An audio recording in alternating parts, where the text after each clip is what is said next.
Hi. What's up? You're so fast with it. I'm trying to, to this new thing. Yeah, it is amazing. It's so long. Yeah, too And mine long. is so bald headed. Whatever. Your haircut looks cute. Thank you. Thank you. I appreciate Like it. it. I love the colors too. Did you dye the tips or that's just how it's grown out? Um, it's grown out like this because I had like blonde before and stuff, Yeah. so it's just naturally becoming this way, and I haven't really like touched it for a couple of years now. So Wow. That's bomb. That is so bomb. thank you, boo. All right. We're We gonna let swapped. We swapped roles. I know. That's the crazy part. I mean, I don't think I ever saw you with a short haircut though. But Yeah, yeah, you haven't seen. Yeah, with the locks, yeah, the journey. You had to carry that on for me. I was done with it. I was so done. You never come back? No, I don't think so. I think it's just a long time to have the same. How long have you been growing your locks? Um, I think 5 years now. Okay. Yeah, I had mine for 18. Yeah, that's It was crazy. a long time to have the same hairstyle. Um, Yeah, I feel so that. yeah, I think I'm done with it. I mean, I see like girls with like faux locks and stuff, and that's kind of cute, and maybe I'll do that, but like and be able to take it out in a couple of days, but Yeah, yeah, no, I think I'm you're just over it. fun with the wigs and also with the like platinum like gray color. I'm obsessed with that now. So Yeah. that's It's actually how I cute. got this. I thought I was gonna dye my short hair platinum Mhm. gray, and it did not turn out gray at all. As you can see, it's It Detroit looks cute Malcolm though. X, Detroit The red going on. colors in the ginger colors and Right, super yeah. cute. So I think I just didn't have the appropriate tools to like lift it to the blonde shade it needed to be. But oh, I guess I have to go to a professional to do that. But I think I'm gonna do that next is make my short hair like the platinum gray color because I really like that. Yeah, it'd be cute. It looks So nice. thank you. We'll give people just a couple more seconds to get in. Thank you all for those of you who are in already. This episode of Ink Therapy, we're interviewing a phenomenal artist and my good longtime friend, Cake. Her Instagram is pinned at the bottom. It's at Love Live Cake. That's correct, right? It's not Live Love Cake. It's Love Love Cake. Nope, love live cake. Yep. Awesome, awesome. Love first. Love first always. Oh, always. Dope. Alrighty. So I guess we can get started. We have a few people in here, and people will be popping in and out, and then of course we'll have it on the live. I'm super excited about where this series has gone. Even if there aren't too many people who pop in on the live, there's a lot of people who view it afterwards. I think one of my top ones has like maybe like 4 or 5 thousand views on it already. So Oh, I'm super wow. excited about that. Yeah, with this being so new, I was super nervous about everything, but it seems like we're getting really good feedback from everyone who's in the tattoo community or who's interested in, learning a little bit more about the tattoo community. So That's super stoked for this interview in particular. Um, so awesome. we briefed a little bit before we got started on this live, you all, and I talked to Cake about just how I wanted to navigate the interview. The first thing that I want us to dive into is just telling you a little bit about Cake and who she is and how she became the amazing artist that she is. So tell us a little bit about your journey, how you got started in the tattoo industry. Um, yeah. Awesome. So, pretty much, I started tattooing at 16. Just really lied to my parents and told them, that this was a part of some internship program through the school. And I went to a local shop that was like actually in my neighborhood called Eastside Tattoo. Yeah. And the owner, Jeff, he was willing to teach me. And so I started my apprenticeship there. Lasted about a year. That shop ended up closing down. And then I just from there just like navigated through different shops, whether it was in Rochester working at Inkaholics or coming down to Atlanta, going to City of Mink, and Mhm. then starting Black Owl Tattoo. So it's always it's just been like continuous growth forward for myself, just trying to become a better tattooer. That's awesome. I love the healthy lie. I feel like there's What lies? I don't say like bad lies or good lies. I feel like there's healthy lies and unhealthy lies. I Okay. definitely think that's an example of a healthy lie, like definitely getting to where you need to be in order to, you know, reach the goals that you want to reach. So I absolutely love that story about the fake internship. But honestly, it kind Oh. of was an internship. It was a self-created Yeah. internship. Yeah, Um, I just knew at that moment they wouldn't understand what I was trying to do.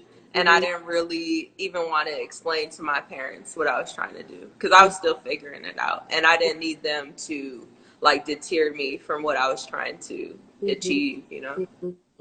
for So, hey, sometimes you got to let them down with lies, I guess.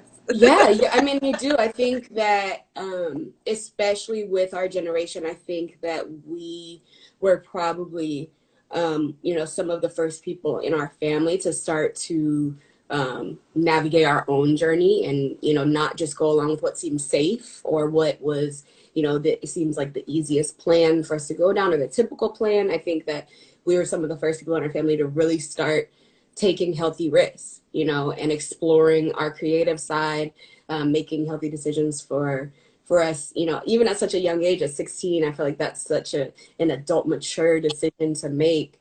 And then look at you now, you know, that's years later that your decision has paid off. So props to you on that. That's a Thank super you. awesome story. So I did hear you mention a little bit about transitioning from location to location. You know, tell us a little bit about your experience with tattooing in New York, coming to Atlanta. Maybe tell us a little bit about why you chose the South or Atlanta Right. to, you know, make your current home. Sure. So like tattooing in New York, it was a lot about um, really just getting money, you know, at the shops that I was at. It was just like, okay, we're gonna come in, we're gonna do our job, and you know, that was it. Um, but I knew that I really wanted, you know, more from what I was doing, more from my tattooing. Mm-hmm. And at that point in time, I wasn't really content with how my tattoos looked. Mm-hmm. So I started looking, you know, searching for different places. And I stumbled across City of Ink. And that's what really like put my eye on Atlanta because I was like, whoa, there's people and there's people who look like me and Mm-hmm. they're tattooing some amazing work and putting color on all different skin tones. It was something that I really didn't see in Mm-hmm. Rochester because it's a smaller platform. Right. Um, so I didn't really see all that there. I only knew what was my examples around me, which we were awesome, but I felt like there was like a cap for Mm-hmm. people of color being tattoo artists there, and it still sort of shows to this day, honestly. So I knew that I wanted more, and that's why I came down here.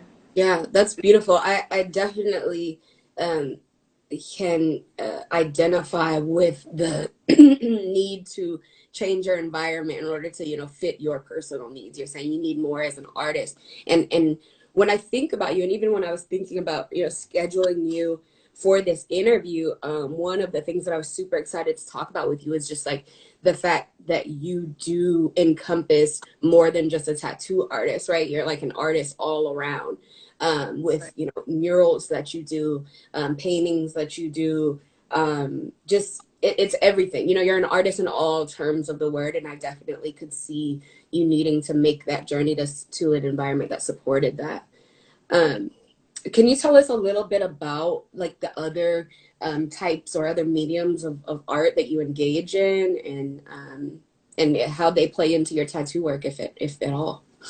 Um, yeah, I mean, I think I always have like a journey or a battle with that Mm, because you know I am an artist. So outside of tattooing, I do enjoy to paint. I do enjoy to make murals or just create things, whether it's like shirts or you know, I like yeah, to just create in all yeah. different aspects. Um, so it I believe like tattooing has allowed me to be very like versatile, and really learn how to adapt to different canvases or create in different manners. Because as a tattoo artist, you have to be really on top of your toes, you know, especially if you're doing like walk-ins or anything like that. You have to learn how to adapt to the community or space that you're in. So I definitely learned how to do that, and start from there. Yeah, for sure. For sure. I definitely see that in your work. I think adapting to the community is a great way to describe the um, I guess servant job of a tattoo artist, you know, or of an artist is like adapting to the space you're in, making sure that you're contributing to the community and supporting the community's goals, the community's, you know, vision for where the community wants to go. Integrating yourself, you know, completely in the community. There's that's part of it. So I love your mention of that. Thank you. Do you have a favorite mural or T-shirt or piece of work specifically that you've done before, or are you in Uh, love with all of them equally? that's so hard. Yeah, I would definitely say equally because it just reminds me of that particular time or place or feeling that I was a part of. for So I sure. can't say I love one more than the other. They all like hold their space Hmm. in a certain way that I really enjoy. For sure. Hmm. Um, I'm interested in, you know, you mentioned earlier about how City of Ink was you know, showing you things that you hadn't seen before. So like tattooing on all types of different skin colors. Right. What's your thoughts or perspective on why you think myths like that exist around, you know, an inability to tattoo on certain skin colors? Um, I really just think that that occurs because people are not willing to even try to do Uh, that. so it's just a Um, lack of knowledge, huh? Yeah, definitely like a lack of knowledge. Sometimes it could just be a lack of what surrounds their shop too. So if you're not bringing in a diverse amount of clientele, I don't expect you to know how to tattoo people of color if that's not in your area. So Mm, I mean, I don't always get mad at people for not knowing how to, right. but I think it's great to actually understand like the rules to actually even do that. So if that ever comes to your plate or you get a client Hmm. that is of, you know, a darker complexion, that you're able to execute that same tattoo. And For sure. some people will not even do that. They will deny people or shoot out outrageous prices Hmm. rather than just saying, I don't know how to tattoo you, you know. Right. Yeah, it's hard to admit when you know when you can't do things, but I definitely think that's it brings us back to what we were saying earlier, responsibility to your community to be open and honest about your limits as well as your strengths. Yeah, So definitely. that's very interesting. Um, I you know, speaking of tattooing on people of color, it's one of the things that I think you shine, you know, the brightest in. There's not a lot of people who can apply color the way you do. Your tattoo style is just unique in itself. I always describe your Thank lines as you. whimsical. It's just like when I see your tattoo, first of all, anytime you see a cake tattoo, you know it's a cake tattoo. And if it's a question about if it's a cake tattoo, it's probably not a cake tattoo, everyone. So just Yeah. that's a disclaimer on that. If you haven't seen her work, rush to her Instagram right now and then come right back so that you can be in you know in shock on you know how amazing this work is. Tell us a little bit about your style and you know your use of color. How would you describe your style? Is there a way to describe it? Just you know, tell us a little bit about it. Um, I find it sometimes hard for me to describe my style because I feel like I'm still finding myself in my style, or learning to accept like that I just want to do certain things. Right. That's a very, very hard thing for me. Hmm. But what I really do enjoy is like really bold lines. Hmm. Um, I love like really solid color. I really enjoy having some freedom still in the structure. So Right. like in a lot of my pieces, Hmm. like to have very abstract lines or put something totally that maybe shouldn't be in there because Hmm. I really like people to look at it as like a piece of art, Hmm. not just like, oh, this is something on their body. Yeah. Like I want them to feel a certain thing. So sometimes that emotion is like created with really random lines or sporadic feelings for myself. For sure, for sure. I love the mention of emotion, and just when talking about your work, I think that, part of the theme of these interviews is the therapeutic aspects of, tattoo work. And there are a lot of emotions that go into these pieces. Um, Tell us a little bit about maybe your experience. Well, let's start with you personally. You personally, how do you feel like tattooing has been fulfilling for you or therapeutic for you in any way? It's definitely. Do you mean as somebody who gets tattooed or as Let's the talk about tattoo both. I feel like that's, artist? there's two sides to that coin. So, as somebody who gets tattooed and as an artist. Well, I mean, in both aspects, I feel like it's totally like a form of meditation. So Mm, when I'm tattooing, I feel like that is my safe space, and like how people like to color every day and stuff like that, to release certain therapeutic elements. Like this is my coloring in my book. mm, So it's a very therapeutic and emotional thing for me, when I tattoo. that's And, beautiful. and same when I get tattooed, it's definitely like a spiritual and emotional experience Mm-hmm, to like fully just embrace myself and hmm. enjoy my artwork and Yeah. to get somebody else's creation. So to step on that other side is such a beautiful thing. Mm-hmm. Yeah, there's in a couple other interviews, we talked about like I guess just like the physical um implications of like tattooing that are like okay, the pain and I have to be still and like that itself can be an exercise, a therapeutic exercise. Do you think that there's anything else about I guess like the experience of tattooing that makes it such a therapeutic experience? Is it just simply like having to have the body control? Is it something about the pain? Is it what do you where do you think it comes from?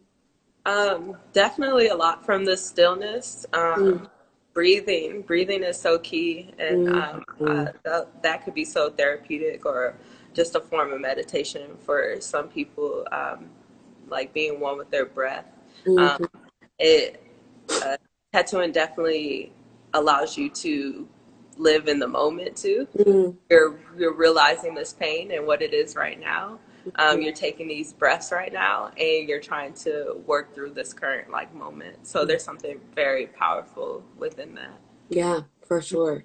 Hmm. Um, I definitely think as you were talking about breath, I was just like remembering times that you've tattooed me and have told me to breathe. Like, am I breathing? Because it's an easy thing to forget, especially when you are in such an extreme situation. Your body is just reacting to the physical sensations of it. It's a lot to remember. Oh Uh, yeah. and we kind of take that stuff for granted, which is very interesting. So I do feel like being in your chair has regrounded me in a lot of ways. So I love hearing about that. I'm interested in you personally. How many tattoos do you have? I don't know. I stopped counting at like 50, but I had 50 at like 21. So I'm 30 now, so I don't even know. They just all start like blending together. Yeah. You just keep going. Beautiful, beautiful. We have a comment from a viewer. Tattooing seems like such a transfer of energy. That's why choosing an artist is as important as choosing the subject of the tattoo. That's why I'm not ready still. Wow, that's Oh, very real. yeah, Thank you, Sydney, for that yeah, I comment. appreciate that so much. Yeah, tell us what you think about that as far as like choosing an artist. How do you choose your artist personally, as when you're about to get tattooed? Um, I choose really a lot on feeling, when the time is right. Mm-hmm. I don't really ever, there's probably on my hand maybe one or two tattoos that I actually like planned. Like, this is what I want to get, and I'm going to get it, and I booked an appointment. Right. The rest have really been like thoughts in my head. Mm-hmm. And then they came out with the artist, or it was an artist and they Mm-hmm. had a certain creation, and I was like, oh, this was meant for me. So I Mm-hmm. go basically off of that. Um, for the future, I have plans and I have certain people I want to build those plans with, because, we have certain relationships and I know how their tattoos look, not only fresh, but how they look healed. And I Yeah. really enjoy those. And I would enjoy like sitting a long time with them. So I think it is really, really, really important to not only, choose your artist based off their artwork, but also the connections that you guys do have within one another. That's a huge For thing because it is an exchange of energy for For sure. for sure, it's interesting that you bring that up because one of my partners is an app called Tatted. Their Hmm. Instagram is at Tatted app, TATTD Yeah, I follow them. app. I like them. Yeah, it's also woman owned. So shout out to us. Um, Nice, go ladies. yeah, I think I mean girls run the world. So Yeah. that doesn't surprise me that we're doing awesome stuff like that. But that came up recently in an interview that some of us did with Tatted is just like building relationships with artists. Yeah, Um, I saw that interview. That was good. yeah, so as you saw, I brought up our relationship and kind of how that bloomed, and it was interesting to people that we didn't really have a relationship before you tattooed me. So like, Right. what do you think about that? How do people kind of navigate that of like like with me personally, in my Mhm. experience, I just got a good vibe from you, right? So like I was willing to take the risk that you might have just been a nutcase and an evil meanie, so I just took Right. the risk because it felt right. But there's a lot of people who want to build that relationship first, the Yeah. relationship you're speaking on earlier. So how do you think clients can, people who want to be tattooed can navigate that relationship to be able to like, build something with someone before they even get their work? Is that even possible?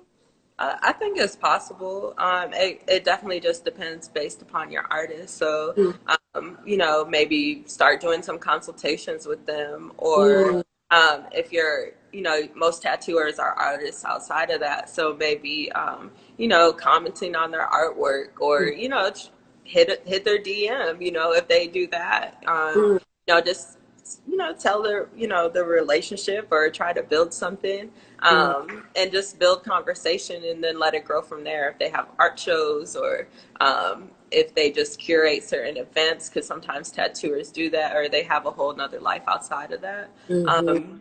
Maybe try to become a part of that if you're not always gonna, True. want to go through with a tattoo or anything. Right, maybe just like affiliating yourself within their circles, and going to. I'm thinking of City of Ink art shows that you are in, or Artlanta things that you submit work to. Like there's plenty of times where I've been there with you and seen your fans come up and like be like, oh my God, I've been wanting to meet you, wanting to talk to you, and that's a great opportunity for them to start to develop the relationship. Oh yeah, most definitely. Because we're normal people too. So, Right.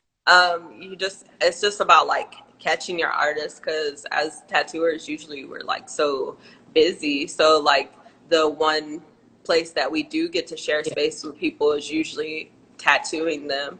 Right. But you can catch us in other avenues, but it's usually Mhm. in some artistic spaces and stuff like that. For sure. For sure. Mhm. Well, that's great advice for people who are looking to get tattooed. I see a couple other people in the chat have, done the same as me and just taken a risk with you. And thank God for us taking that risk because risk um, risk leads to great places sometimes. So definitely, if it definitely, just feels right, then usually it's going to be a usually good it's thing. right. Right? Yeah. Yeah. Trust your spirit. Trust your intuition. Um, let's take a little bit of a shift as we start to come to a close with the interview. I want to do some fill in the blanks with you. So with the fill in the blanks, we try to keep the answers short and sweet, maybe just like a few words. Okay. Um, On the spot.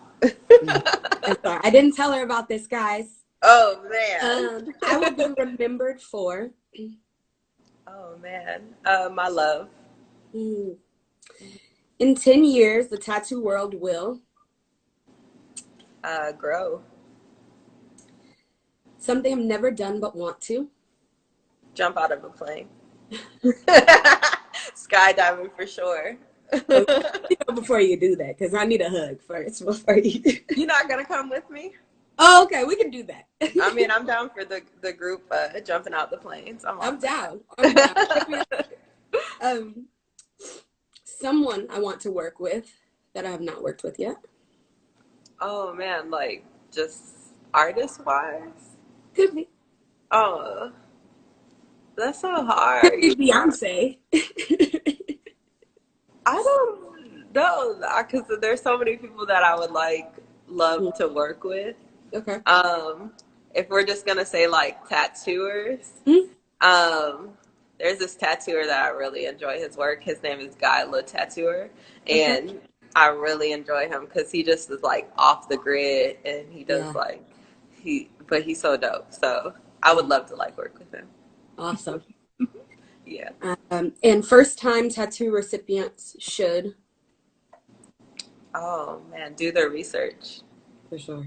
For Yeah. sure.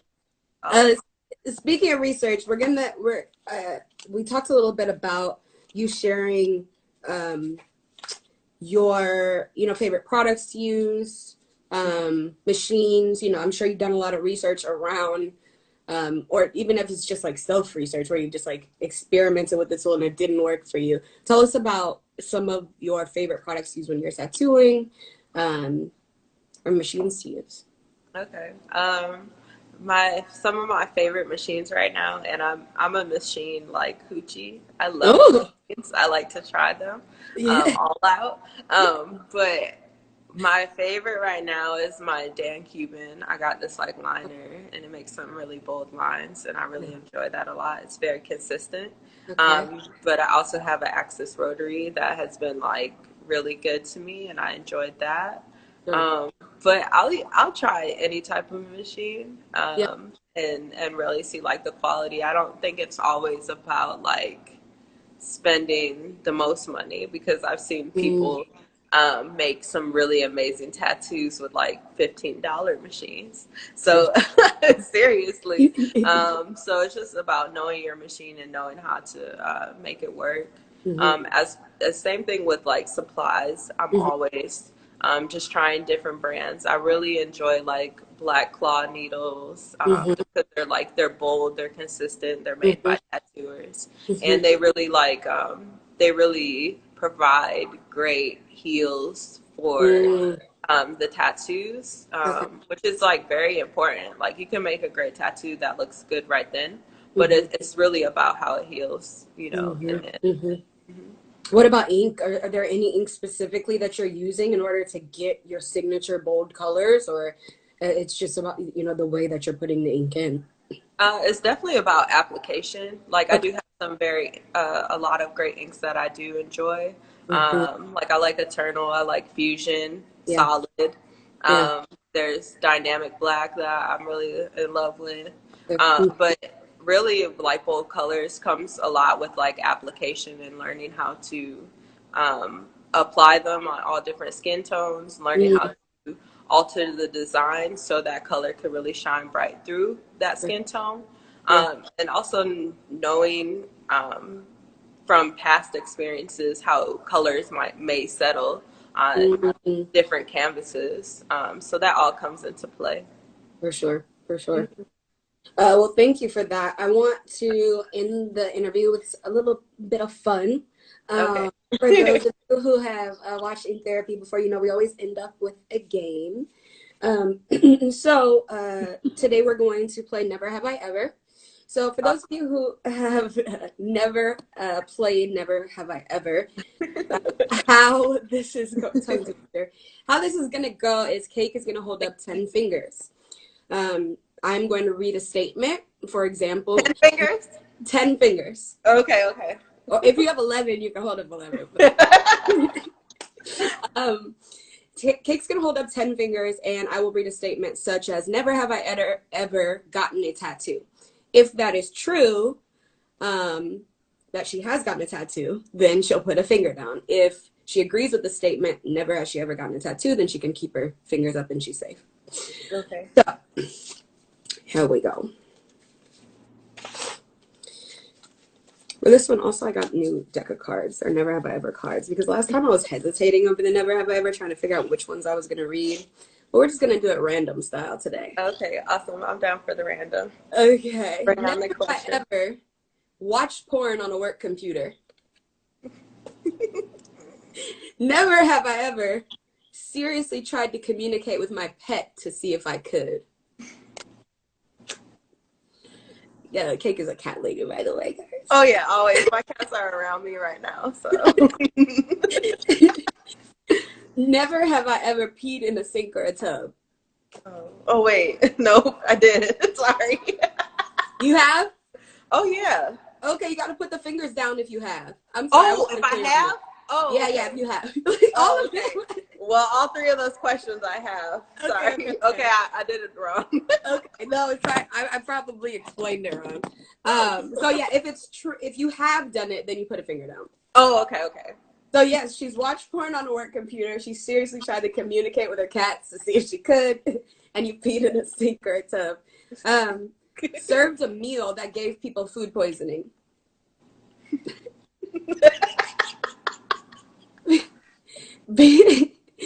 Been caught picking a wedgie in public. Okay, all right, safe. Jumped out of a car while it was still moving. No. Laughed so hard I peed myself. Pretended to like a kid's shitty artwork. Wait, what? Pretended to like a kid's shitty piece of artwork. That's all so bad of me. Beautiful, right? I'm so bad. I know it is, but everybody does it. Okay. Texted a dirty picture to a relative on accident. And then I think the last one is broken something in a store and walked away. No, I haven't done that. Look at you. You got 4. That's more than most people have ended the show with. Most people ended okay. One finger, so you're doing pretty good. Yeah. So that does bring us to an end. It's 5:34. I so appreciate you making the time and space to engage in this conversation with us. I'm super excited for when coronavirus is over and we can bring everyone together. I'm in the works. I'm working on having everyone in, a roundtable type setting eventually. Ooh, that'd be awesome. Yeah, so that we can have some, just genuine, organic conversation with everyone, a little bit of shit talk and a little bit of knowledge dropping all together. So thank you for making yourself available during this unique time. Thank you guys for everybody who came into the room. And yeah, thank you for the space. I really appreciate you. Oh, thank you. It's a much needed space, and similar to you going with the need and your calling, I feel like the same thing is happening with me. Ink is very therapeutic for me as well, and so this is I kind of do it for selfish reasons too. So yes, until next time, again, this is Ink Therapy. Please go check out the Tatted app when you get a chance. Please go follow Cake right now. Again, her Instagram is at LoveLiveCake. She is currently located in Atlanta. And yeah, we'll talk to you soon. Yeah, talk to you soon. Peace out, everyone. Bye.